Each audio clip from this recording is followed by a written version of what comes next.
नाम आ रहा है कि भाई एक कंकु और एक सरोज नाम की जो औरत है वो कुछ चंद बच्चों को एक बहकाती थी और बहका करके और दूसरे जो मदरसे के बच्चे थे उनसे भिड़ा करती थी, लड़वाया करती थी। एक दिन सारे बच्चे कुरान खानी में कहीं गए हुए थे, 4 से 5 बच्चे मदरसे के अंदर थे। उस मदरसे के अंदर जब वो बच्चे वहाँ थे तो कुछ सफाई कर रहे थे और कुछ बाहर खेल रहे थे, चारों में से 2। कुछ बच्चे आते हैं गुंडे, तब आकर के बच्चों से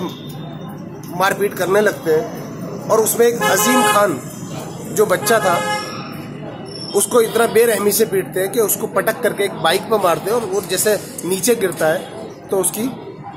और दिल दहलाने वाली ये घटना है कि एक 8 साल के मासूम बच्चे को दिल्ली के अंदर जिस तरह से वो बच्चा भीड़ तंत्र का शिकार हुआ है और ये मॉब लिंचिंग कहा जा रहा है उसको, तो मुसलमानों पे जो ये जुल्म हो रहे हैं उसके खिलाफ जो ये सरकार की चुप्पी है, विपक्ष खामोश है, हर तरह से लोग खामोश हो रहे हैं और मुसलमानों पे बारी बारी हर तरह से हर शहर में, हर राज्य में, मैं कहता हूँ पूरे हिंदुस्तान के अंदर मुसलमानों पे जुल्म हो रहे हैं। तो हमने आज हमारी आवाज हमारा अधिकार के तले उसमें एक प्रोटेस्ट किया जिसमें हमारे साथ में अहमदाबाद के जितने भी बड़े बड़े संगठन है, कई लोगों ने हमारा समर्थन दिया और हमारे प्रोटेस्ट में आकर एक बेदारी का आज जो प्रोग्राम रखा था वो इसीलिए रखा गया था कि दिल्ली के अंदर जो मोहम्मद अजीम को मार दिया गया है कुछ फिरकापरस्त ताकत की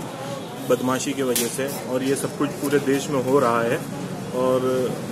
ये बहुत ज़्यादा तादाद में बढ़ चुका है कि कमज़ोर मुसलमानों पर जुल्म हो रहा है। उसी के लिए यहाँ पे प्रोटेस्ट रखा गया था जो हमारी आवाज़ हमारा अधिकार के बैनर पर। मासूम अजीम को इंसाफ दो, मुसलमानों पर जुल्म बंद करो, बंद करो, बंद करो।